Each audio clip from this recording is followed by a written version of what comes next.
I got it. I got her. Oh.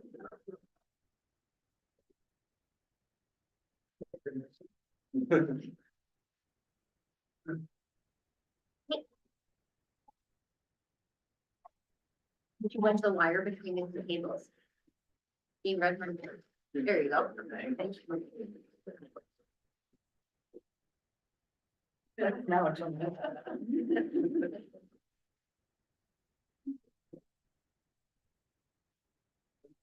Perfect, thanks. I know, don't breathe on the table.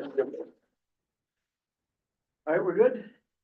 All right, calling to order the Skokie Public Library Board meeting Wednesday, January 15th, 2025 at 6:32 p.m. Susie, any comments from observers? All right, then we'll move on to approval of the minutes.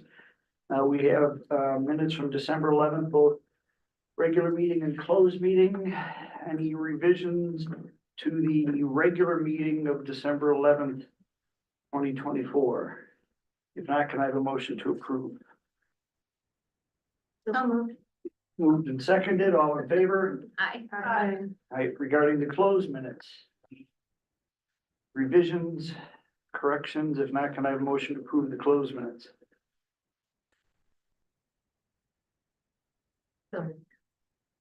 Moved and seconded, all in favor? Aye. To director's report, Richard. Good evening, everyone. Nice to see everyone. Happy New Year. So I'll just highlight a few points in my report. I sent out the 2024 community survey to the trustees and just want to point out and note that you received very high marks from the community survey. There were a lot of positive comments about the library. We received either excellent or good responses when residents were asked to rate the value of services for the taxes paid to local taxing bodies. So we received 96% of our responses were either excellent or good. So I hope that you enjoyed reading that. I think that it's a nice thing that the village does every few years to gauge how people are feeling about local government, including the library, park district, the village. So yeah. The budget planning process is underway. Allison, our finance manager, and I, and as well as Laura and others have been meeting just a little bit, but we're gonna go full into it starting this month, and February will be the first month that you'll see the draft of the budget. And then if you have any questions, it's just as a reminder, we'll have March and then to kind of rework the budget as needed. And then April, we'll ask for approval of the budget. So if you have any questions or comments along the way about that process, or need any extra information that you know you'll want it for the future board meeting, please feel free to reach out and I'll be happy to work with Allison on that.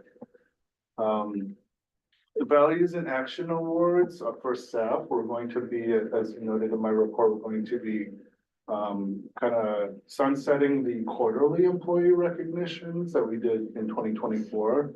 A good number of staff were actually recognized through those quarterly recognition awards, but we wanted to do something more regular and just in an ongoing manner. So I think this is actually going to be really successful with our staff. We have a staff recognition kind of award, I guess you could call it, called gotchas right now, but we're gonna rework the name. Gotcha seems like gotcha can go either way, you know. Yeah, exactly. And I think the little clip art or whatever for it is actually like a detective or something. So it seems negative connotation. Yeah, exactly. Yeah. Values in Action Awards, our Director of Work Development, Leah White, and her staff, and as well as others, are going to be launching that and soon, I think this week. And employees can nominate coworkers for exhibiting the core values that are stated in our strategic plan. So community, collaboration, compassion, and curiosity. So we're excited about this initiative. And Susie is like the genius of finding cool stuff to like to kind of celebrate staff with. And so we're excited about what staff will receive for those awards too.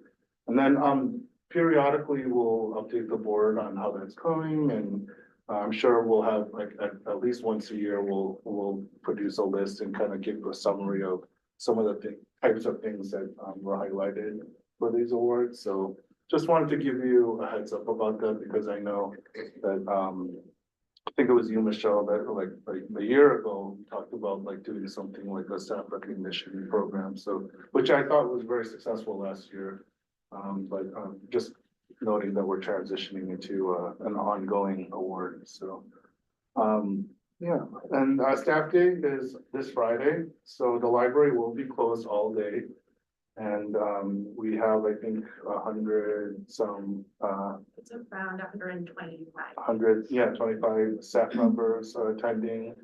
Some staff members aren't able to attend because they have other jobs or school classes, so that's understandable, but that's a really good turnout, I think, that we're gonna have. And full pack day. I saw the agenda again today, and really excited about what we'll be offering staff.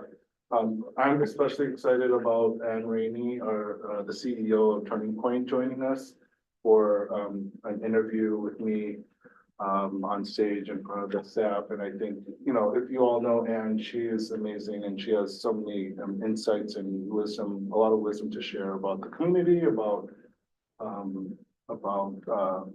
how to serve people, like public service, and also just like the well-being of members of the community. So I'm excited about that. Board members are welcome to attend as always. So What time does that start? it starts at 9 a.m. and then goes until 4:30, but you can come for whatever portions you want. We'll have lunch too. So if you think you'll be able to make it, please make sure to let us know, because the doors will be closed. So we have to let you in, and so we have to have a way to reach us. So if you're just knocking on the glass, we just will assume that you're a patron and may not respond right away. So just be sure to let us know that you to expect you. Would you be able to share the agenda with us? Yeah, of course, yeah. I mean, I can go through it really quickly right now if you want, or do. Okay, I'll email it to Yeah. you. Yep. Yeah, well, that'll be easier, letting you have the times and everything. Yeah. Questions for Richard?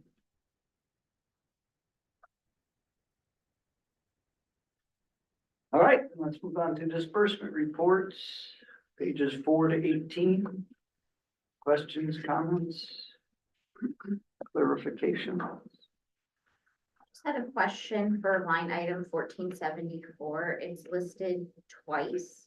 So one for 5.6 thousand and the other for 2.9 thousand.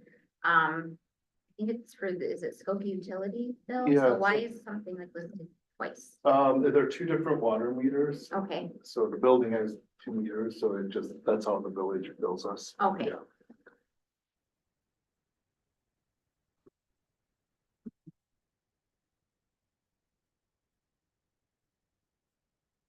There no other question? Got a motion to approve the disbursement report? Motion from Bula, seconded from Amanda. Individual votes and dollars. Mary, Yes. Amanda, Yes. Michelle, Yes. Shabna, Yes. Bula. Yes. That passes unanimous. Thank you. On to approval of Petty Auditorium Construction Pay App number 6 on page 19. Richard?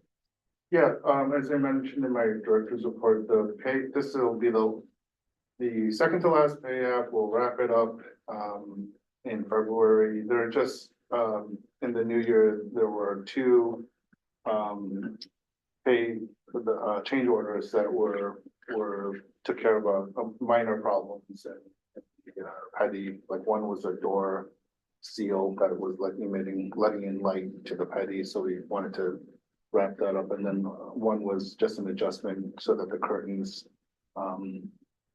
were operating correctly. So once those clear and are reflected in the February pay app, we'll be clear of this project. And actually, I think I have a meeting next week to wrap up the budget talks with SMC to figure out where we'll exactly, but we'll definitely be under budget and we'll get kind of money back essentially.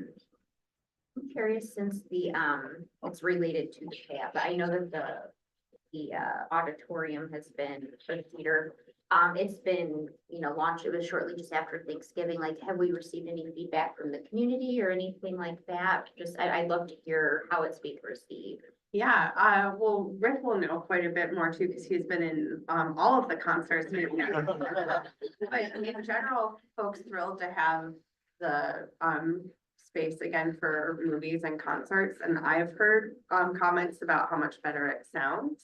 And a lot of happy people having less of a hard time seeing the little steps, because the lighting is a lot better.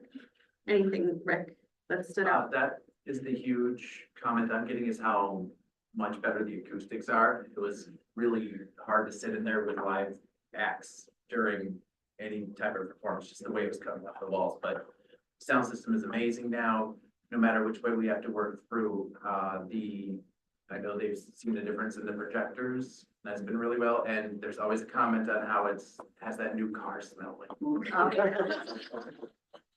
It's just the air freshener that we use. And from your perspective for the equipment and the system, like, Yeah. how is the staff in terms of being comfortable with like the setup and being able to run things? Sure, we're getting there. Things right now, it's, we find something new each time, but it's fewer and fewer as we go, as with new equipment is. So we're figuring out either the kink that is, causing it not to work, and we have our workarounds, or like the actual solution for it after the program, we'll, sit down and go through and actually, like we did that today with Feline, and now I have a better understanding of how the monitors are gonna be working through and stuff like that. Perfect. And I'll say Everything. a piece of that is, the contractor who is doing the AV programming was still, adjusting things as early as this week. Okay, So it's been incremental because it's not completely closed out where we can just focus on training. great. But you'll see it in action on staff day. Thank you. Are you finding that there's any major issues or bugs that we need to be addressing? As you're continuing to use. Yeah, you know?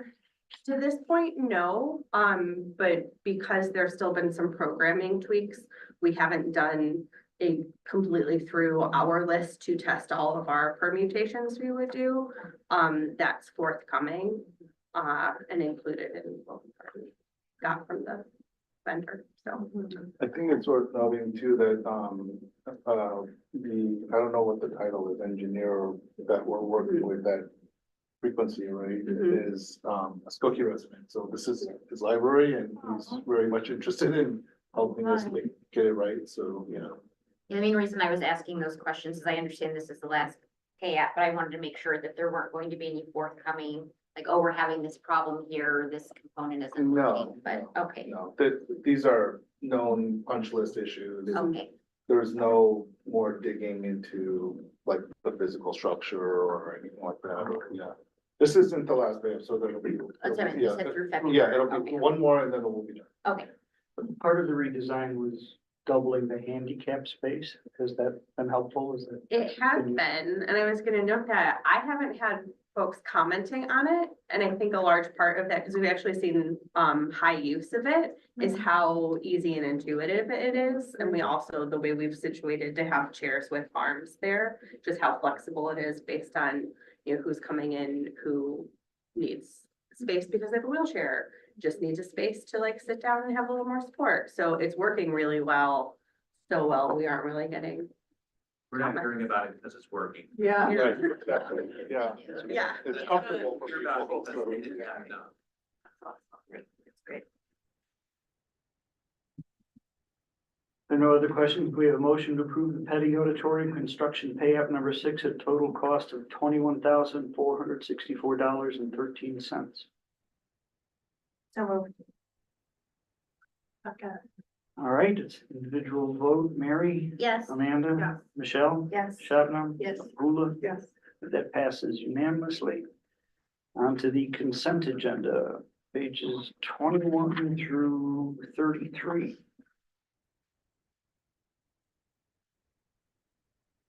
Comments or questions?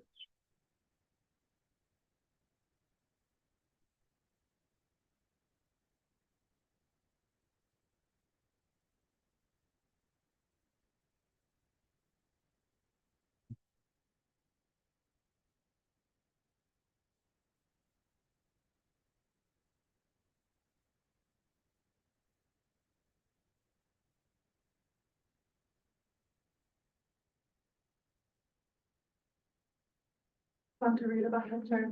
Especially. Oh. In the future, that was especially cool. And I was really pleased to see just, I love the stories and the personalization for each of our employees that are highlighted each month. I love the first story where it's about, one of the patrons who calls her, like the auntie who speaks Urdu, which I think is so great. And it really is a testament to the diversity of our staff and how we are using so many great assets amongst our staff, one of which is language, right? And being able to communicate with our community as it is a very diverse one. So it was really great to see that kind of connection. And I know that's really, again, something that we continue to work on as part of our strategic plans. So it's great to see that those are really being utilized, and it's such a great asset to our staff. So thank you so much for highlighting that. Yeah, appreciate you saying that. I had a question, Richard, and I saw that I asked about it before the meeting, and then I think you sent a follow-up, like, I just was reading it right now, like, right before the meeting. I noticed in the report that, it mentioned that there was a 57% increase in catalog searches, which to me is a very statistically significant number, but then there might be an error with the data. I don't know if you Yeah, can talk through that a I little think bit. Devin Parkinson actually is our data administrator, and they're looking into it a little bit more, and we'll give you an update next month Okay. once we have more time, but probably that number is actually more even year to year than an actual 57% increase, so I think, yeah. I So do want to say it's probably not an error. So we switched to Google Analytics 4, it's just a new way that Google Analytics tracks web interactions. And the way they were tracking this specific interaction is just a little different, I think. So I want to dig into the data a little Okay, bit. I appreciate that. Update I saw that the number, I was numbers. like, wow, that's pretty good. yeah, And then I also wanted to comment, I liked seeing that we're going to have, I saw it on, my Instagram feed, not through the library, but I saw it through, the brewery that we're doing a partnership through that. So I think it's really great that we're, reaching out and potentially reaching new patrons and local businesses. So I think that's a really great partnership. So I think that's very cool. yeah, is that the Saturday? It's this Saturday, 9 to 10:30. Brenna, our advisory services supervisor, will be there. It's still mostly Soul Good coffee at 9 a.m. on Right. Saturday. I was gonna point that out. At the beginning,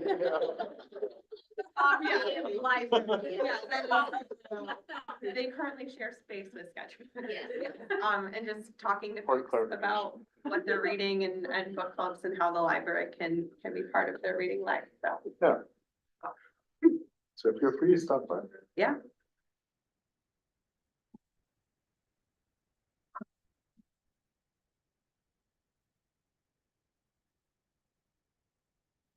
Other questions, comments? I can motion to approve consent agenda.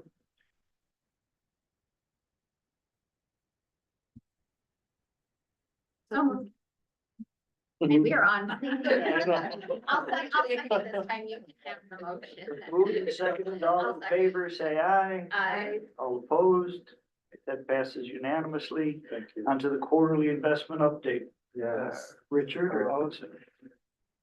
I think Allison prepares this honestly, and the one thing I think we should note is, that starting with this report will include all the interest bearing accounts, as Allison mentioned in the memo. not just the reserve fund accounts, but ones in the GOF fund and also the art acquisition fund, so. If you have any questions, Allison and I can answer, but I think it's pretty straightforward. You'll note that the fifth, third, accounts are noted here, but, we're transitioning off of, we have already transitioned off of fifth, third and, bank, most of our banking happens through, North Shore Banking Trust. I noticed the balances on the quarterly were somewhat different than the financial statement on page 21, but then I saw the financial statements December 1st, the quarterly is December 31st, so I assume that's why. There's a Do you want difference. to say a little bit about that? There's a little bit of, just the way that report, the financial report is designed. It has outstanding checks in it, so those are checks that have not necessarily hit the bank accounts. A clear from our. Yeah. Yeah. Okay. Other questions about the quarterly investment update? All right, I don't think that requires a vote, so we can move on to the revised meeting room policy. Richard? Yeah, thanks. So this meeting room policy was last revised in September 2021, so it's been a few years. It's one of our most important policies, honestly, because our meeting rooms get a lot of use. So it's this Carolyn and Anthony Business and Community Center, the Mary Radmacher meeting room on the first floor, and then the Cosmos room towards the west entrance.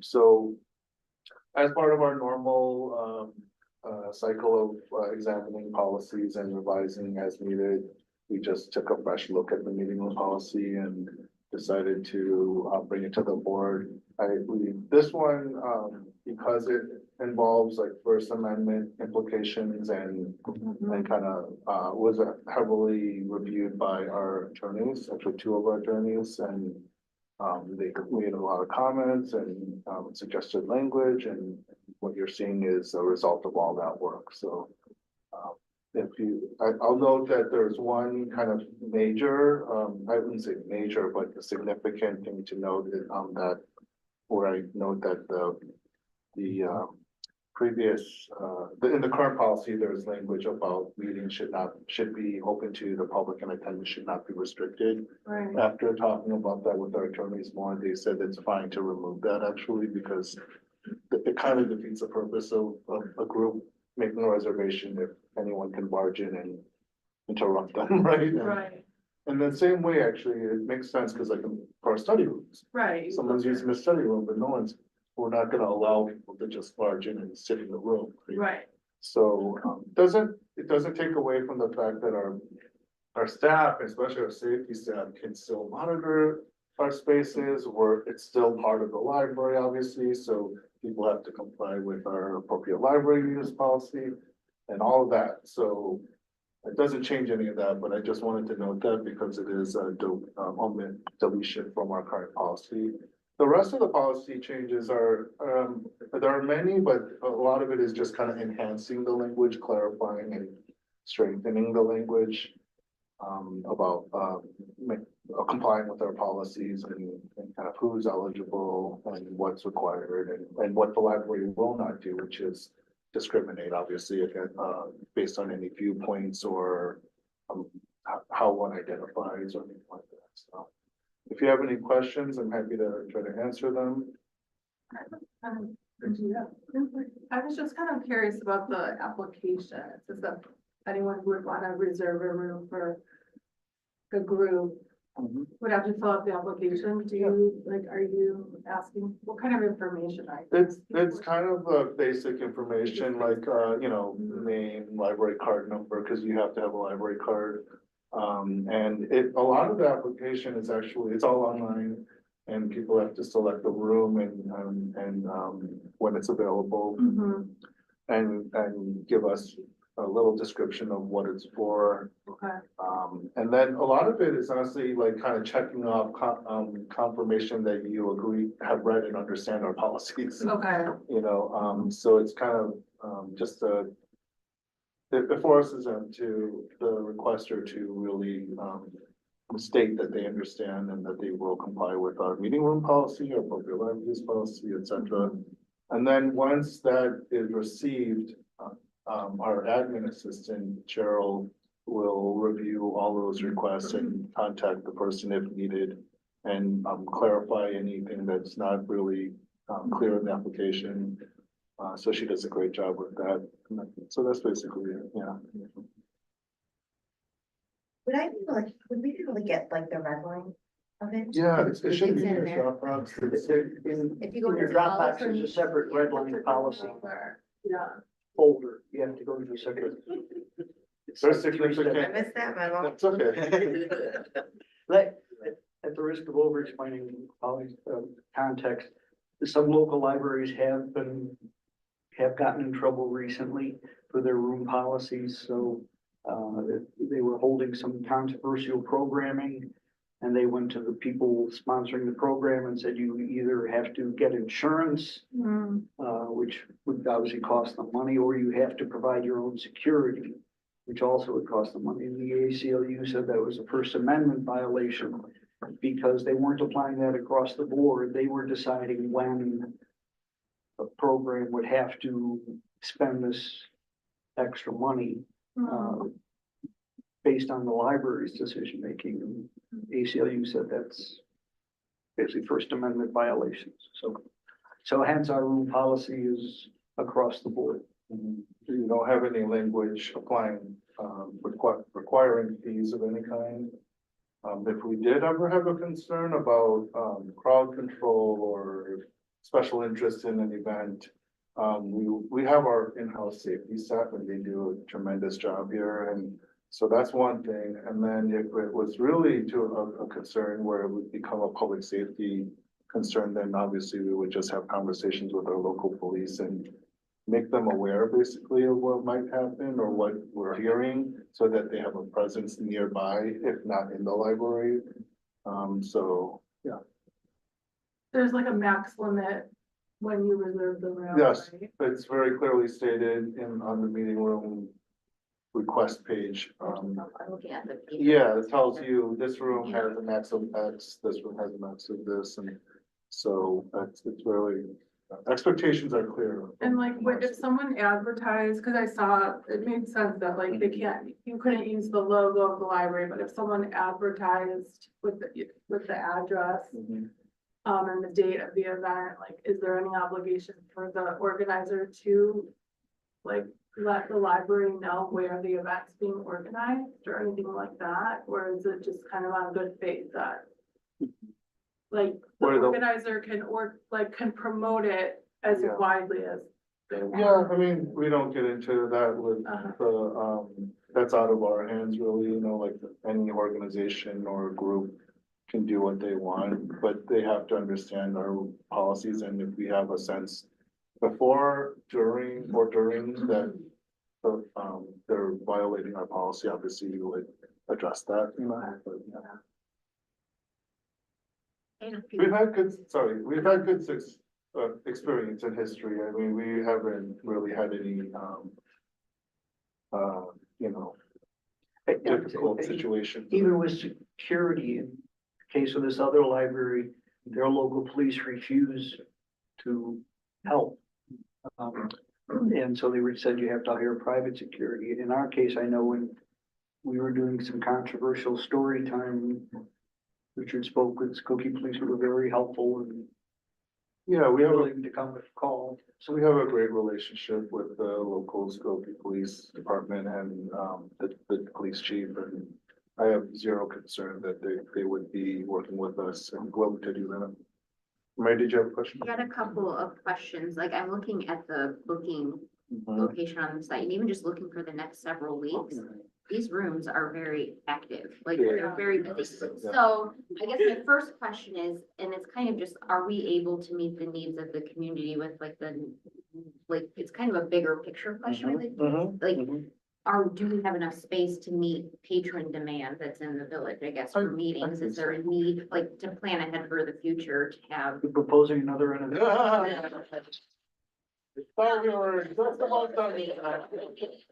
No, We have a lot of flexibility with our spaces, so just kind of thinking. it's a good question. I just want to point out that, part of the reason the rooms may not appear available is because of our own library programs as well. So that's all mixed into that. But either way, I mean, they're Yeah. very, you can, if you just click through the schedule, I mean, these are like very high traffic Right. rooms. So I just wanna make sure, like, are we getting any type of like complaints or anything? Like, I wanna book a room and I'm not able to book a meeting room, Yeah, or is I there have- anything like that? I have personally not, heard of any issues regarding, availability. Sure, there might be an occasion where, the first choice date and room of a group may not be available, but Cheryl does a great job of like working with them to see what we can do and, help them. And also, we benefit from our many study rooms and, group study rooms, like we have a 6-person study room size across that third aisle there, and so, Cheryl knows to recommend those rooms, if it seems like it's a small group and that would be sufficient. Okay, and then the question I have relating to that, I don't, maybe I missed it in the policy. Is there anything regarding what the policy is if you need to cancel a room reservation? Like, I guess it was related to the use thing, like what if people are, or maybe it's not a problem, if you're reserving a room and then last minute, oh, I'm not going to have my meeting there and Oh, somebody else could have used the space instead. Like, how do Right. we handle cancellations and if somebody's repeatedly booking a room and not using it? I think that, I mean, I don't know the numbers on how many times that's happened, but I think off the top of my head, I would treat that similarly to no-shows. When someone books a room and they don't actually, use it, they don't show up to the library. If it happens once, we extend a little grace and work with the person, and we understand things come up, Yeah. but if there's a pattern and it becomes a disruptive thing and it prohibits the use of the room by other groups who are wanting to use it, and it just becomes an ongoing issue, then we would probably revoke privileges.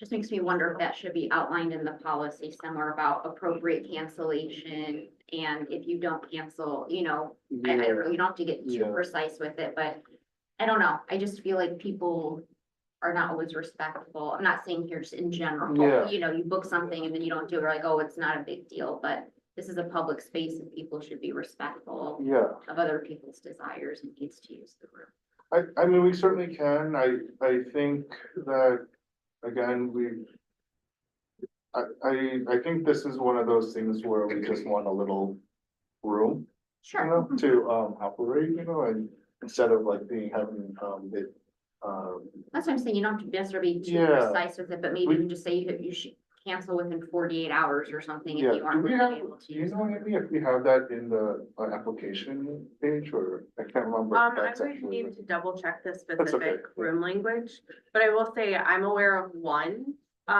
repeat cancellation in the last year. Okay, so it's not really a And big. It's not Yeah. a significant issue, and, Cheryl does a great job of having a conversation, figure out, okay, how can we help so that the room is available if you need it, but and it was like a planning conversation. Like Okay, the So vast it's not a majority of our significant issue. patrons and community members are thankful to have the room availability and the opportunity to use the rooms, and very respectful, and I just wanna, to your point, Mary, this is the policy, and the policy is linked off of our meeting room reservation page. Mhm. But we have the ability to customize that page as well, and the language around that, so it's not just like word for word the policy, but so if there's a message, kind of an encouragement or something Just extra like a we wanna courteous say. reminder or Exactly. something, Yeah, we can always put that in there. I just think that might be good practice. I mean, I feel like any other time, Yeah, in any other type of business or membership or anything, there's always Yeah. some type of mention if you aren't going to use a facility of course. to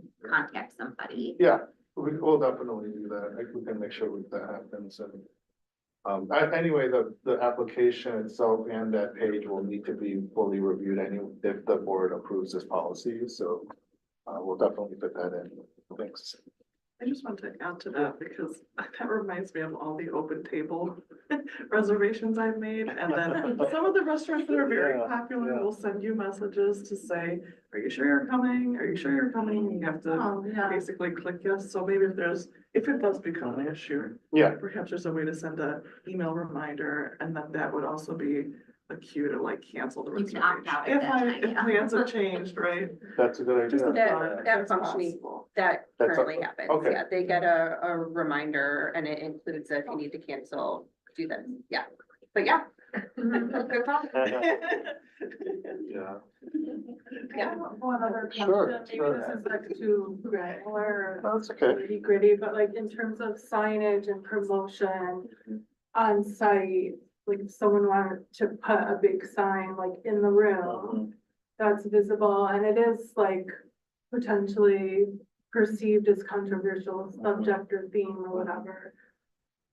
What's the policy around that? Or could you put like notices in the library? Could you put it in the room? Like, I'm just curious Mhm. about like, it sounds like the library is trying to make it as like feasible as possible for people to convene in a booked private space, which is cool, and I'm into that. But I'm just curious about like where the line is with promoting it on the site. Yeah, I mean, we really discourage people, you know, putting up their own signs, affixing things to our walls or changing things to our walls, or, so I think that kind of takes care of that in and of, because of. There is our- already like a policy. Yeah, around yeah, it. Okay.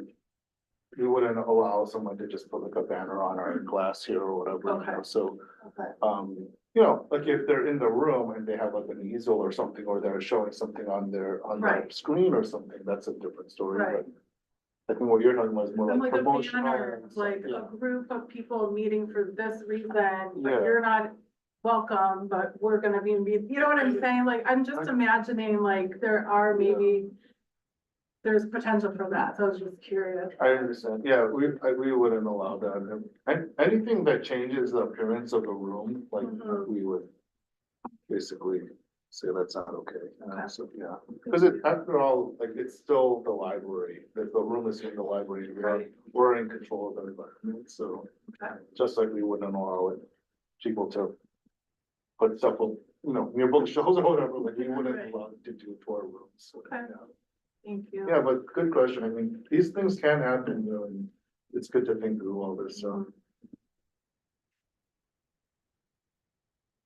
What I like on the website, I like how, at least for the study rooms, we show a diagram of what they look like, but then when you go to like, it just lists the Cosmos room, the Rodmacher room, and the business, you don't really get an idea. I mean, it says it's up to 30 people, up to 50, but like, this room's got like a small kitchenette or something for, is there benefit to actually having a diagram or explanation of the different features and benefits of each We room? do, when you click through, there are layouts. That Oh, you see can our choose. floor plan. Okay, that Yeah. might have been helpful. Oh, but no. Seems like it's more of like a floor. plan No, of I just- mean, when you, click a block and you put the next step, it shows you the different layouts of the room. That you can choose, right? If I'm remembering correctly. Yeah.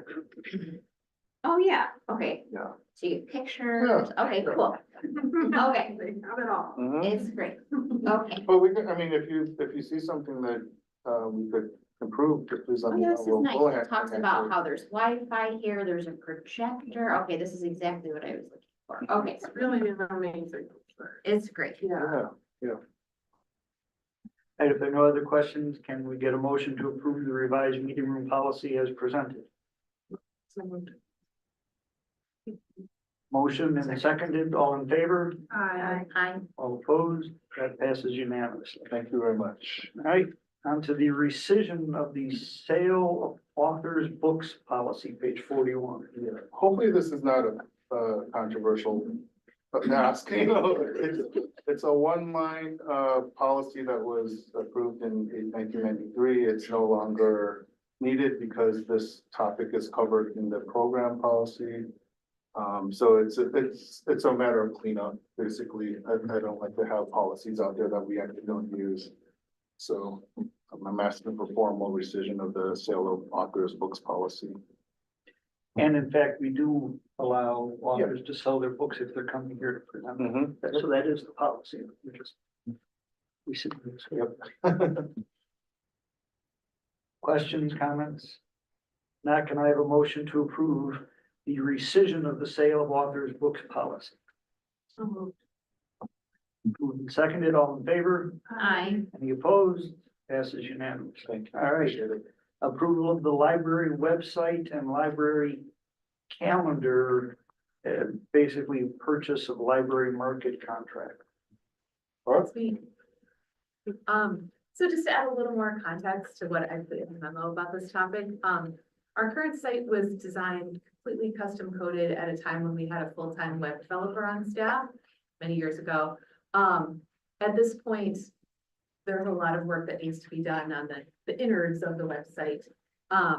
Things stop working, they break, and we frequently then need to go to a consultant and pay by the hour to get it up to speed again. We also have some features, things we'd like to do, and we're not able to, given our current products and the way the code base is. So we're looking for options to kind of clean some of that up and be able to do a little bit more. And then I also mentioned the new accessibility guidelines. This is a little different than the Recite Me, which we're planning to keep. That's been a good feature. This is accessibility via the back end. So making sure that your code allows for screen readers. We've done a lot of work in that area, but we have hundreds and hundreds of pages on our website. Many of them are PDFs. Those all need to be converted to meet these new guidelines, which will take effect in a little over a year. So we need to do some work in that area. So we formed this committee. We looked at a number of vendors. We also looked at what would it cost if we just got our consultant to redo the code base, bring us up to speed. That option turned out to be not very viable because it leaves us in the same place we are now, which is that it's hard to maintain and sustain our site. So Library Market was the clear winner for the entire group in terms of meeting all of our wants and needs. And it was the most economically viable. What we're getting for the money is a lot. And because we will be saving on our consultant costs, because we won't need to use them anymore for upgrades. And we will be saving by switching to their calendar feature, so we won't have our Communico charges. Actually, it'll basically pay for itself within 2 years. So I welcome any questions. Devin and Mark are also here. Amy was on the committee. That's all. Do you want to introduce yourself, just because I referenced Devin, but I don't know if I really, can you say your name and your title? Yeah, I'm Devin Parkson. I'm the web and data administrator. Been here for like 7 years in different roles, but. Mark Kadzie, IT manager, been here since 2001. Let's say 2021. What a newbie. You know, Amy. So I welcome any questions or comments. Tell you. I have a question. At least in the private sector, I've been involved with several website updates. So, I'm just trying to imagine like how it's, so we're hiring this outside agency essentially to rebuild and everything. What are the checks and balances we have on our end to ensure that it meets our needs along the way in terms of like, are we going to get any type of like alpha or beta build to test first to make, check for bugs and to make sure it meets our needs, or what's the process for validating the site on our end? Yeah, this company works exclusively with libraries. They work with, I believe they said over 700 different libraries. So they have a whole process that they outlined in their proposal to us where they meet with us to talk about design factors. They help us go through an audit of the site and decide, are there things you could clean up in the navigation and the content? They audit for accessibility, and then they will build it. And yes, there will be some testing, they'll show it, is this what you wanted? Kind of like how, when we work with the architect on the renovation. Okay. We would give input, they would design something, they'd bring it back to us. We'd say, yeah, but also this, and then they would redo it. So yes, that's all part of the design process. Laura, quick question. So 31,900 includes the first year maintenance and hosting fees. Mhm. What about after the first year? Yeah, so beyond the first year, it's 4,500 a year for the maintenance of both the website and the calendar. And the host. Yes, and the hosting, yes, yes, moving forward, those will be the fees that we pay each year. And if it starts, if approved, in the fall of this year, when will it be completed? In 26, but No, the design process would start very soon. If we sign if we get approved and we sign the contract, we would be starting the design process now, so it would be launching by fall. Launching by- My comment about the money was that the first half, the deposit would be in this fiscal year, which ends in April, and the second half would be in fiscal year 26. Okay. I know you, I'm sorry, go ahead. I was gonna say this proposal has payment terms, which is very convenient for them. But are there any other terms to the agreement that we've been provided with? Most of the proposal was more talking through how the process works, and how they work with us. There were contract terms that our lawyer reviewed and, they made some changes and said it's good to go if we approve them. And so, I guess one of my concerns then would be, since this is a hot topic, is like, what's the security piece of it? Do they protect, maybe any information that might be available, whether it's, Mark, I don't know if you want to patron but, information? So it's a Drupal site hosted on a Drupal platform. So, and they have, the platform has hundreds of thousands of websites on them, and it's fully redundant, and they do backups and things like that. So, I mean, we're trusting a company that's been in business for, many years now, and they know what they're good at what they do. They do Drupal, and they do Drupal websites. I don't know what that is. So it's just a platform for designing websites, and Drupal has their own security features, so I'm very confident that I'm not really worried about security. I would just, make sure that there's some language within that agreement. Because if it's lacking that, then our insurance should, maybe cover any sort of issues that may arise. Oh, you're bringing up a good topic, and I just want to make sure I understand. So, when you say address that in the terms and conditions, do you mean like protect us if something goes bad, like that we would recoup our money, or that they would have a responsibility to give us the site? It's not even just our money, it's the data or the information that Yeah, might be put That into. is covered in the terms and conditions, in terms of, right, or like what we talked about before, the terms and conditions has language of, where the company would, it's not like we lose everything, you know what I mean? Like like say something happens to the company itself, like we don't lose everything, it's posted in a way, in a manner that we could recover, our code. Is that right, Mark and Devin? I think the other I thing, just wanted to add to that, the website is separate from the catalog, so we contract with a different vendor for our catalog system, which is where our Oh, is that what it patrons' is? data also would gonna be. bring that up. Yes, yes. Yeah. This is purely the website piece of it. We will continue with the same vendor for our catalog, and for the back end of our ILS system. So I don't know for sure, but I guess my concern would be if there's any PII, so personally identifiable information of the patrons, which I assume you have names, addresses, birth dates, stuff like that, Yeah. So, somewhere, okay. right? So I don't know which.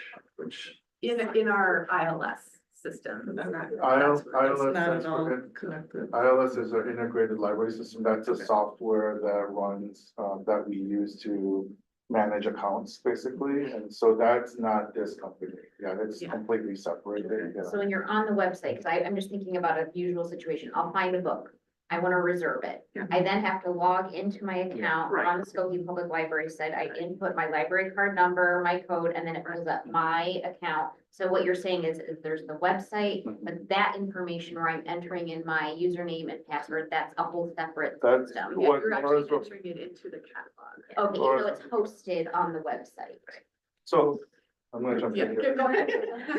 So, so when we say the website, it's, skokielibrary.info. Yes, As soon as you start going into your account yeah, or searching for, a material, like some material through the search bar, you're using something called BiblioCore, which is our catalog. It's our online catalog. And that speaks to our integrated library system, our iOS, which holds all the good stuff that you're talking about that we need to keep private, you know, so. There are three different systems in play here, so. When we're talking about the website, there's really no risk of it like touching the private information that we need to keep private, you know, so it's just, does that help? That helps from that perspective, I think, Okay. assuming there's no, it's way to get into that other system.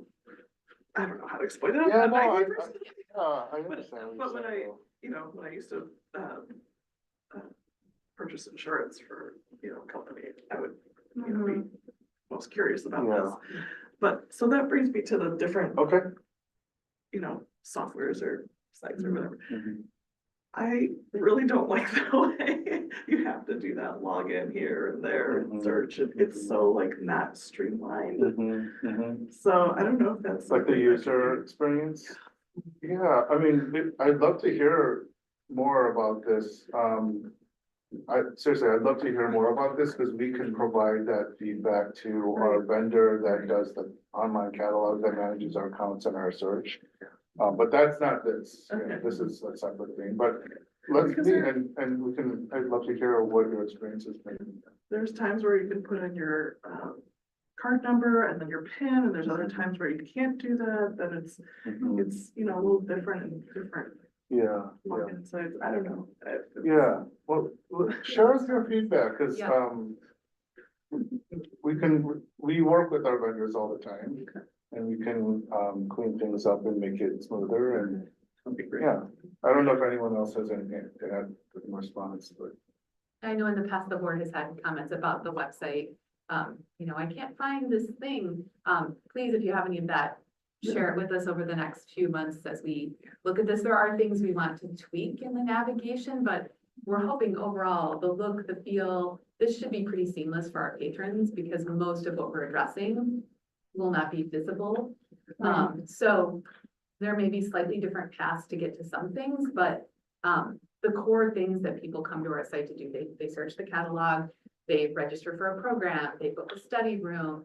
Those things we want to make as seamless as possible, so it's easy for everyone to continue to use. I have one tiny question. I'm also not super familiar with this and it sounds great. I was on a Drupal website in my last job and there was always a need to kind of have ongoing tech support for small changes. So is that part of the fee? Is that part of the fees that you would have like a certain number of contact hours with? Yeah, they have a With that- very robust customer support system, and that part of our maintenance fee is that we Okay, can contact them if we're having any issues, but also that they are maintaining got it, us where we need to be. got it. Okay, cool. is there any fundamental functionality or anything that we would use from transitioning from this old site to the new site with the coding and stuff that they do? Nothing's planned and nothing we're aware of. In fact, when we met with the rep from the company, he basically said, if you tell me to just take your current site and put it on this different platform and everything's exactly the same, we can do that.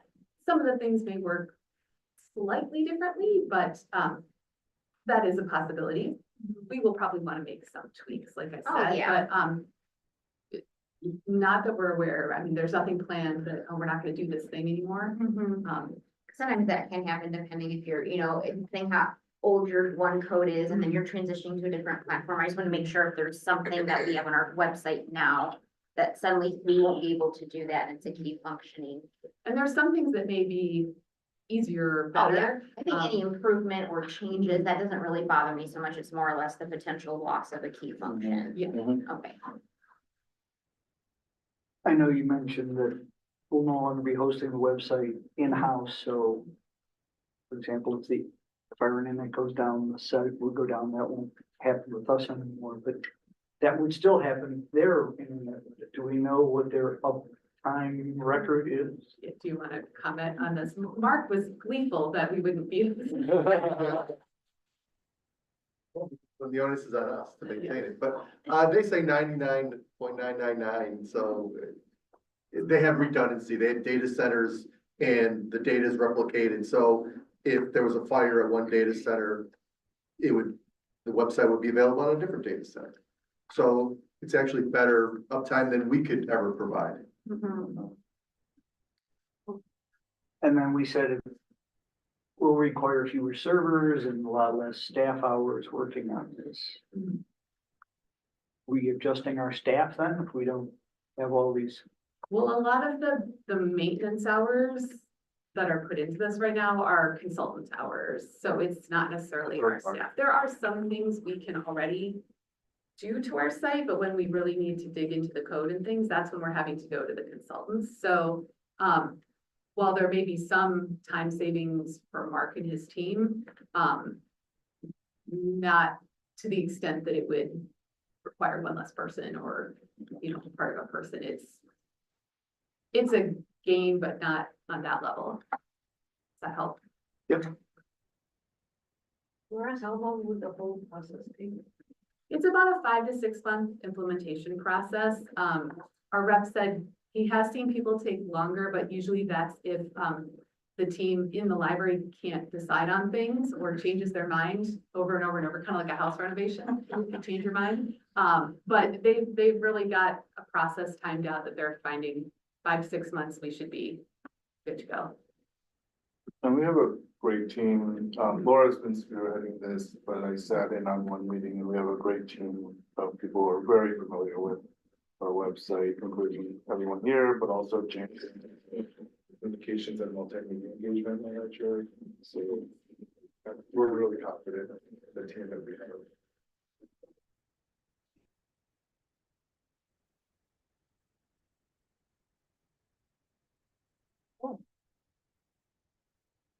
There's no other questions. Can I get a motion to approve the library market contract of total cost of $31,900?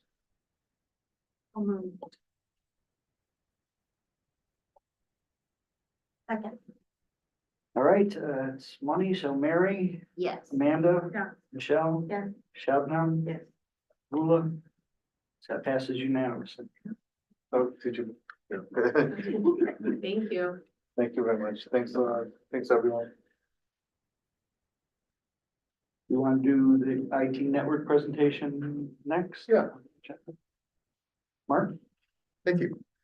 Hi, I'm Mark. I'm the IT manager here since 2001. I'm not only an employee, but I'm a Skokie resident since that time as well. And the last board meeting I attended was the first COVID Zoom meeting in 2020, so it's been a while. So there's a lot of new faces that I haven't met before. I don't have a specific agenda item to talk about, so I'm going to talk a little bit about a little bit of the history and a couple of the challenges that the IT department faces. I lead a small team of seasoned and capable IT people. There's 4 of us in the department. And the best thing about IT is when you don't hear about us. Because when you do hear about the IT department, it's generally not flattering. So we like to do our job in the background there. Interesting thing about IT is that we do our best to create simplicity for the public and staff, but there's a lot of complexity behind that simplicity. So we work hard to provide the best experience that we can for the public and the staff.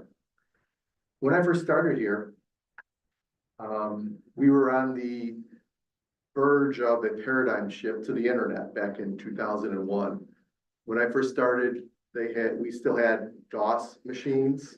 You remember those days? Windows 3.1. We had a CD-ROM tower. And Encyclopedia Britannica would send us like 20 CD-ROMs every month, and we would load them up in the CD-ROM tower. And people could access the Encyclopedia Britannica. And it soon became obvious that, Encyclopedia Britannica was online at that point. And so, the 20 CD-ROMs every month probably wasn't a really smart idea. And Encyclopedia Britannica realized that too as well, so. What else? So the paradigm shift to the internet, in the early 2000s, and then in 2010, in the 2010s, and actually what's still occurring and actually accelerating is this new paradigm shift. And it's the paradigm shift to the cloud, to mobile, to BYOD, bring your own device, to, what are some of the other, streaming, IoT, the Internet of Things, if you've heard of that, right, where everything's connected to the internet. Work from home, that kind of thing. A lot of this was accelerated by by COVID in 2020, where we had to scramble and, provide access and provide platforms for people to communicate remotely when we went into lockdown, which I think we, handled it pretty well for the most part, Back in 2002, at the end of our first renovation, we introduced wireless to the library. So it's been about, 23 years or something that we've had wireless in the library. In 2007, I keep on saying 2020, in 2007, we introduced virtualization. Now, this is something that's probably not important to the average person, but it helps us do our job much better and more efficiently. Instead of having 30 or 40 physical servers in a room that you have to power and cool and manage and maintain, we have 3 physical servers that run 40 or 50 virtual servers. In 2007, that was quite a leap. We researched it, we pulled that trigger, and we've never looked back. It was the best decision that we could have done. So we were really early adopter. And nowadays, in IT, everything is run virtually nowadays. You don't buy 50 servers. There's no room for them. You can't cool them. You can't maintain them. During the last renovation, we took the opportunity to provide a redundant network throughout the library at 10 gigabits, which is, I think, impressive. Normally, most people, the highest capacity is 1 gigabit through the network. So it's basically the size of the pipe, right? Most libraries have pipes this size. Ours is 10 times that size. And it's fully redundant, so that during the renovation, when we moved the machine room, the server room, from physical location to another physical location, we didn't have any downtime except for the evening where we took the servers out and then moved them.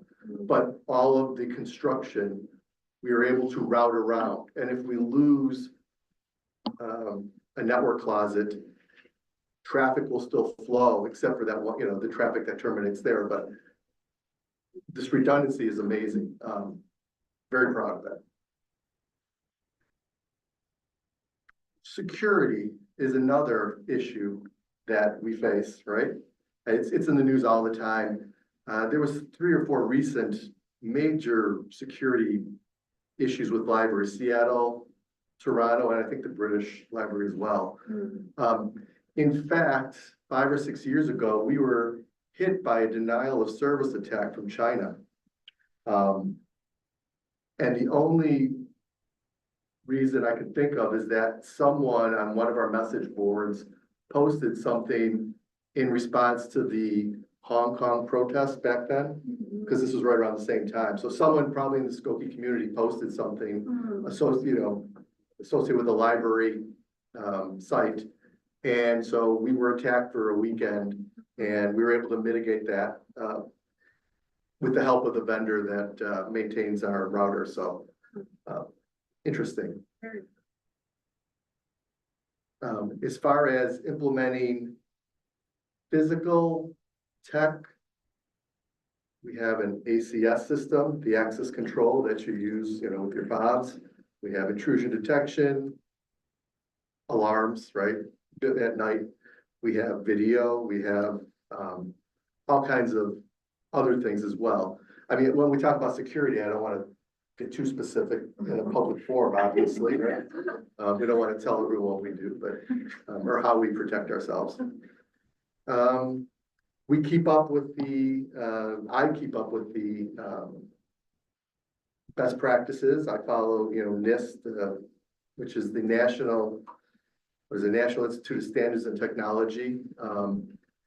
CISA, which is a cyber security part of the Department of Homeland Defense. They provide alerts and things like that. So we follow those. We practice the best practices of least privilege, segregating resources so that, public and staff are separated. In fact, when you use our wireless, any resource that you access internally comes from outside the library. It's kind of hard to picture, but you're on our wireless and you go through a pipe that comes through our firewall to access internal resources. So there's added security just because you're on our wireless, on the public wireless. Staff obviously is a little bit different, but the staff is protected with security and passwords and things like that. But to have, the public wireless protected like that, it's a really a nice achievement. If someone tries to unplug a computer that's plugged into one of the walls, right? There's security there. You cannot just plug your laptop you unplug one of our computers, plug yours in. No. You will, you will go into a kind of a black hole, right? You won't go anywhere. You won't get any traffic. You'll just be like, hey, I don't recognize you. And nothing will happen. So that's good. What else? Heterogeneity of systems and passwords. We use unique passwords. If you use the same password, and I think that's what happens a lot of times when you hear these libraries that got attacked. I don't understand how they can attack all those different systems unless they use the same password. I mean, it really doesn't make sense to me, but timely updates and upgrades as well. In late December and in January, we've upgraded a number of systems. And in fact, Friday and staff day, the vendor is upgrading the phone system remotely. So that's nice. And then the new paradigm that we're all living through or starting to live through, which is they call it zero trust and identity management. Part of identity management is proving you are who you say you are. And some of that is, one way to do it is with MFA, multi-factor authentication, which I'm sure that everyone has experienced in one way or another over the last few years. And it's sad that more banks and financial institutions don't do that, which I think they're starting to finally catch on. But my bank still doesn't make me authenticate a second time, which is like, it's my money. I mean, please. So MFA is something that we just recently implemented for all the staff, actually just on Monday. So everyone has to have some second way of proving who you are when you log in to your online account, so that if someone does get your username and password, they can't log in remotely without this second form of authentication. And just to be clear, many people on our staff have already had that for some of us have had it for years. But we rolled it out to every single person, no matter their position. Exactly. Hmm. Yeah, no, we've, administration staff, IT staff, HR has been using, MFA for a couple of years now, probably. Years, yeah. As far as other security concerns, the biggest one is the end user, right? The human element is usually the weakest link in the security chain. It's just the way it is. Phishing is, the most, it's probably the way 60, 70, 80% of these, compromises happen is through phishing. And phishing is only getting more sophisticated in that with generative AI, right? They can scrape your website, so they know who reports to they know the director and this, the deputy director. They know I'm the IT manager, that's why I never get phishing attempts. So literally, I don't see them because they don't send them to me. They know, well, I don't want to alert the IT manager. So, but they really are good. I mean, years ago, you received a message and it was very generic. It had bad spelling and grammatical errors, and it was obvious that it was someone looking to scam you. But today, I mean, wow, impressive. They are really hard to spot. So that's an area of concern, and it's always going to be there, right? The human element is always going to be there. So in recent years, I've been thinking that, the best way to approach this, no matter how much you protect your systems, eventually there good odds are that in some way you will get breached, someone's account will get compromised. So knowing that, what's the best way to protect yourself, knowing that, right? How can you recover if, if it's an average staff, chances are, we can catch that pretty quickly and deny.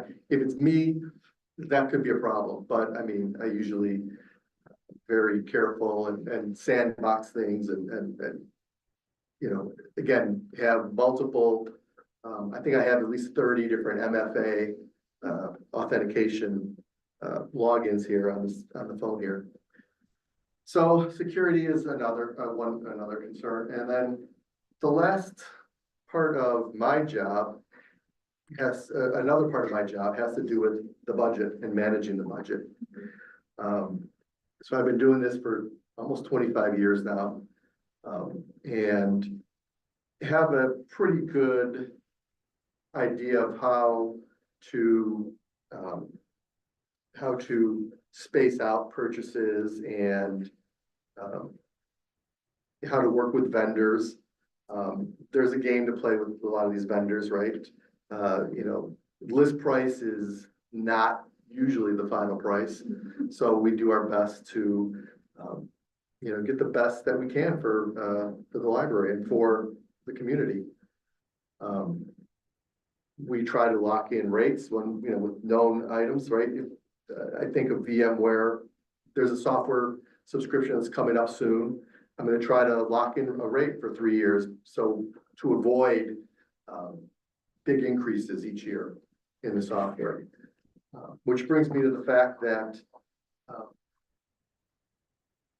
the budget, the technology budget that I manage, that I supervise, has been relatively flat for the last few years. And the price of everything keeps on increasing. So that is a concern. I'm not in panic mode at this point, but it's just something to think about in the future, that the ability to do some of the things that we want to do can be limited by the budget. So one of our biggest technology commitments is to our ILS Innovative, and every year it's a 3.5% increase in the total cost of that product. So just something to be aware of. And while the technology budget itself is fairly substantive,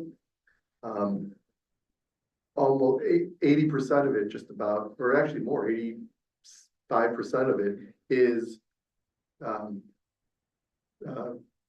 encumbered. There's only about 15% that's discretionary each year. And the discretionary part is extremely valuable in the sense that it allows us to be flexible.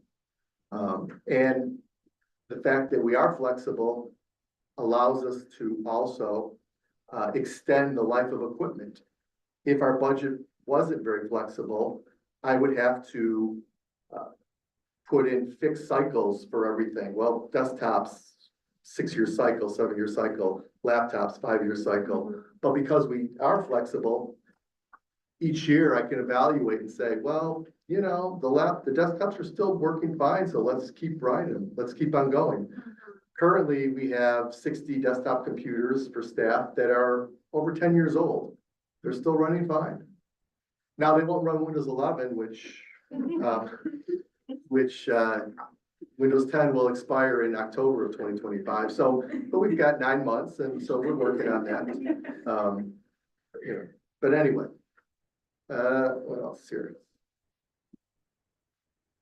I guess the last thought I want to leave you with is that whatever the budget is, that I will do my best to maintain judicious stewardship of the technology budget. Does anyone have any questions? Oh, thank you. Thank you. Well, no. I do have a question. So, are there any statutes or regulations that, for IT, you know, specifically, that we need to adhere to? I know you mentioned NIST, like as far as standards of like, you know, IT. I think they're more recommendations than, because we're not federal. I mean, this covers federal government agencies, I think. I am not aware of any Illinois state regulations that we have to adhere to. But I could be wrong. I mean, I'm not sure. I was just wondering, how do you know that we are, for lack of a better phrase, keeping up with the times, or, you know, I mean. And that's the I trust challenge. your abilities. Yeah. That's the challenge. Well, I mean, so I do follow the best practices, right? So timely upgrades and unique passwords and least privilege, which is really important, right? You only have the ability to do what you need to do. You don't want everyone to have administrative privilege because, you know, yeah, that kind of thing. So, and Windows updates and other types of server updates get done in a timely manner. I mean, I don't know that there's any like statutes or things like that that we have to adhere to. I've never heard of that, but it's possible. I don't. I love your presentation. It's so interesting to hear the history and how things have changed and how much you're covering with such a small team. And I'm just curious, like, what do you anticipate in the next like 5 years or so in terms of like needs or even dreams of what you imagine for the library in terms of IT infrastructure or systems or anything like that? Just not to put you on the spot, but just curious. Oh, no, that's not a problem. I do think I actually have a 10-year plan in my head. It's not on paper, but it's in my head. And you do have to plan. So we've recently replaced our wireless access points. Those have 7 years on them. So we've got 7 years on that. The network infrastructure, I don't consider replacing any switch younger than 10 years old. And most of those were replaced as part of this last renovation. So those have 10 years, 2030 at least. You know, frankly, in terms of like the numbers of computers and devices and things like that, I don't know that we can grow anymore. I mean, I think that we are fairly saturated in terms of just the sheer numbers of devices that we have. My goal is to simplify as much as possible because having a very capable staff we implemented some functionality years ago that in a different era and a different paradigm, and it is kind of hampering our transition to the new paradigm, Right. so to speak. Having everything local and now everything's moving towards the cloud and mobile and bring your own device and Right. that kind of thing. So I don't see a lot of difference, but the technology in 5 years from now, Right. do we really know what it's gonna be? I mean, there's a lot of talk about AI. I don't know how it's really gonna change libraries. Oh, actually, speaking of the question that you had, there is a law that I just saw. And it has to do with a law that it's starting this year, and it's about the use of AI in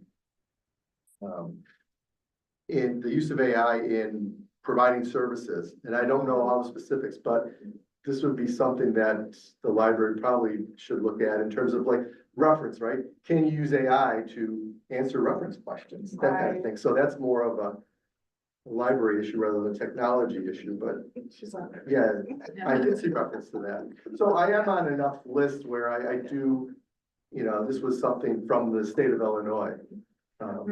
This new law that's going to affect this year about how to use AI in terms of, Which I'll note, we actually already have internal procedures for staff, in public services, so public facing positions on use of AI in their work. Mark, thanks for your presentation and all the information you shared. I just want to add also that Mark is the primary author of our 2-year technology plan. I was going through the old board packets, I was like, was this the same person that? Okay. Well, I was flipping through, I was like, yes. So that I sounds wanted to familiar. point that out because to that point, like that, it's a 2-year plan for a reason. Right. Not a 5-year or a 10-year or 20-year plan. With technology, we've talked about this before, it changes. even so 2 years is a long time, Yeah. but the change is so constant and. There has been so many instances in the past where we had planned on a technology and by the time we got around implementing it, it was already, no, that didn't pan out. So we abandoned it. Right. VDI is a perfect example. Virtualizing the desktops, right? We thought, hey, this was gonna be a great idea. It's gonna simplify things. And what we found was that it really just switch costs from desktop computers to servers. And so it didn't really make sense at that point. Things change so quickly. And I just want to say for the record that, at the beginning, you mentioned that when IT is spoken about, it's usually because something went wrong or there's a negative, remark, but that's not actually true. Here, during our board meetings, I've heard many positive comments and compliments from our board, about the technology infrastructure that you and your team have built. So just want to note that, I said your report was like the best, I did, I said it. It's on record. I said it was like the best report I've ever seen. It was really thorough. Yeah. It was really easy for someone who, have been exposed to technology in my career, but not at the depth that you do. It was very digestible and it allowed me to see the technology strategic vision for the library. I thought it was, it's on record. I said it was fantastic. I'm Yeah. a witness to that. And Mark mentioned his team. I mean, it's a small but mighty team, like a fantastic IT team, Dave, Dikra, Anna, they're all incredible. And they really know how to, support and, work with, their colleagues here at the library and the patrons, of course, so. You had mentioned the China attack. How often have we been breached? We've, in the past, this is years ago, this is before the 2020s, we had 2 incidents of crypto lockers, where Ransom. someone Yeah. opened an email, executed something, and files on the network started getting encrypted. So we had to recover them from backup. But it's happened to a lot of libraries back in 2017, 18. And this was before the browsers got smart or the creators of the browsers got smart and built in security into that, so that doesn't really happen anymore. There were minor incidents that didn't really, we were down for a few hours, not even down, I shouldn't even say down. Nothing happened except a few documents got encrypted and we just restored it from backup. So that was 2017, 18. Yeah, I remember. Yeah, like, I know what, yeah. back with 9/11, Carolyn Anthony, which I thought through it. Was the Patriot Act, whatever that was, that the federal government wanted information on who was checking out what books, which we resisted. New administration coming, in, if the feds came in and looked around, didn't change anything, didn't lock anything, would we even know if they just came in, looked around and left? You're talking about the ILS, like where. Well, anything in there. Anything that holds really confidential data. Yeah. I mean, yeah. I mean, I know we know if they change something or they lock something down, but if somebody just comes in, sees who's checking out what and doesn't tamper with it, but reads it all, is that? I'm not really sure exactly what you're asking, to be honest. Well, so we keep records of who checks out what books, and that was. And what that's in the federal- ILS, yeah. Right, and that's what the federal government was Okay. wanting before, and we didn't want to send it. If they breach our system and come in and look around, they wouldn't be tampering, they wouldn't be locking things down, they wouldn't be changing I see what anything. you're saying. I see They what you're would saying. come in, read it all, get all the information they want, get out. Okay, so that's in the ILS, and to be honest, we have administrative access to that, but to get into that database, It's not our it's, software. We don't manage. it's, yeah, we don't manage it exactly. Okay, so we wouldn't even know if that happened. We would know, we would not know, but But our ILS provider is the provider for A lot of. thousands of. That's what I understand, what I'm saying, Yeah. there's nothing that can't be.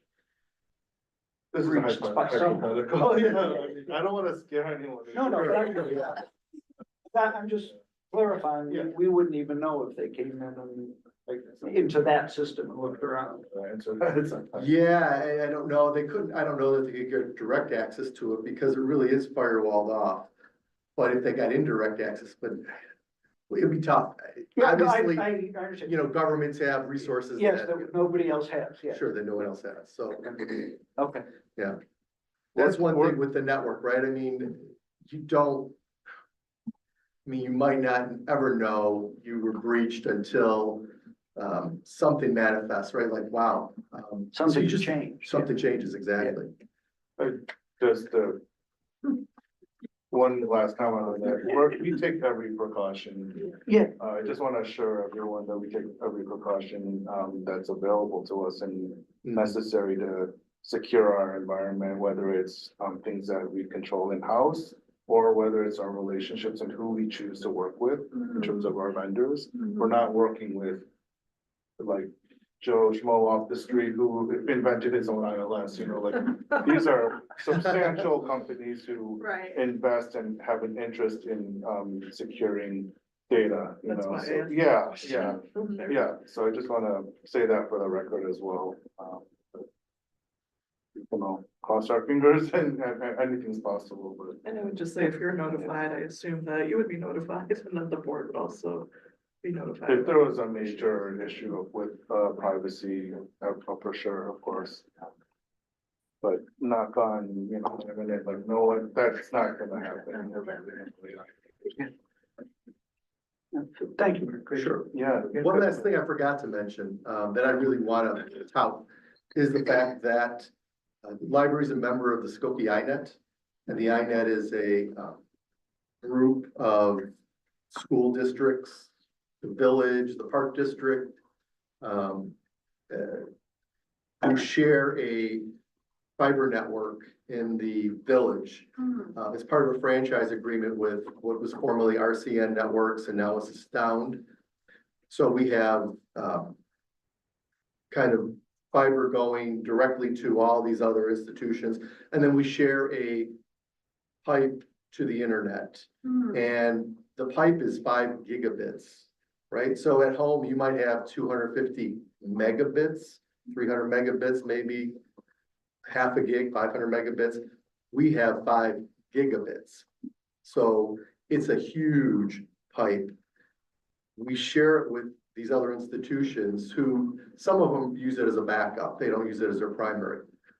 But the nice thing about it, the best part of being a member of this organization is the fact that on nights and weekends, when the library is busiest, schools are closed, the village is closed, that kind of thing. So we've got this pipe to ourselves.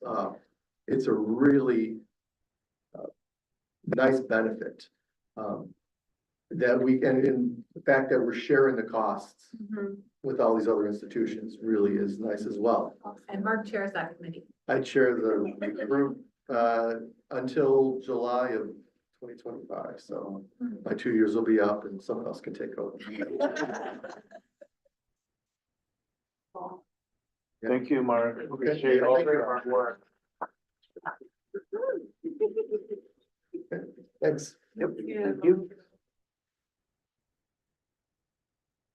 All right, on to other important business, the approval of the salary increase for our executive director. We went through a lot of this in closed session. Hence, there's a motion to approve a one-time retroactive salary payment of $5,324.80, a 2.5% salary increase, 1.5% merit increase for library executive director for fiscal year 24-25. Any discussions or comments? If not, can I have a motion to approve?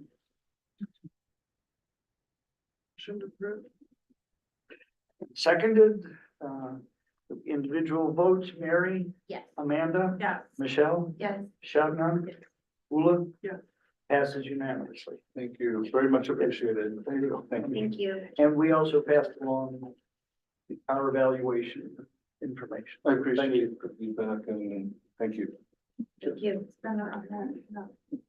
All right, last item, I believe, is approval of art acquisitions. Richard, Gretchen? Yes, we're so excited. I know we have people who have been waiting for this agenda item. I wrote a memo. I'm not gonna kind of repeat everything. I assume that it was clear and that you have the background and the context. All I can say is that the art committee has been really hard at work, diligently meeting every few weeks to not only assess our current collection and figure out what we can, we're okay with deaccessioning, but also identifying pieces that we are all excited about adding to our public spaces and bringing something new to the community. And using that art to spark conversations and learning around art and other topics. We've been working with Gretchen Birch, our art consultant, who's our guest today, and it's been fantastic collaboration with Gretchen and the art committee. The art committee is here today, so actually, do you all mind standing and just introducing yourself, name and title? I'm Jessica Goodman and I'm the digital collections librarian. I'm Van Rosenbaum and I'm the visual design supervisor. I'm Brian Chair and I am the program coordinator. I'm Keith Bilborski, I'm a community engagement librarian. And I'm Susie.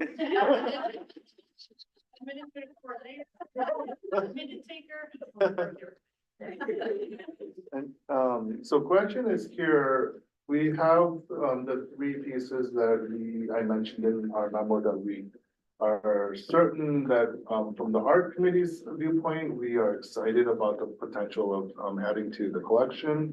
You have the details there and you have a wonderful PDF attachment that Dan prepared to give you extra information about the art and the artists themselves. Gretchen and the art committee are going to speak a little bit about each piece, but I propose that we do that upstairs in the admin office because we have the art pieces in hand and they're hung.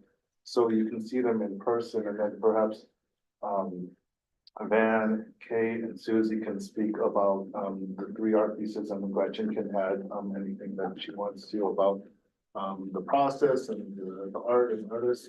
And then we can also talk about the three different, additional artists that we're really, interested and intrigued by and, have not yet identified a specific piece, but we're and excited about the prospect of, identifying the piece with, in collaboration with Gretchen and finding a home for that here as well, so. And then I can answer any questions you have when we get back, about the money situation and the fund and how that would work, so how does that sound?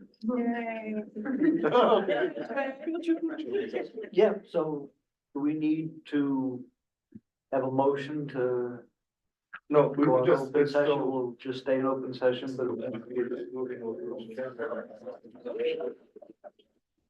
all right. It has to be a public session, so our guests, anyone can join us at an office if you'd like. Okay. Okay. And we'll come back. The only other item on the agenda is, We can leave our thing. comments from Okay. the board and then adjourn, so that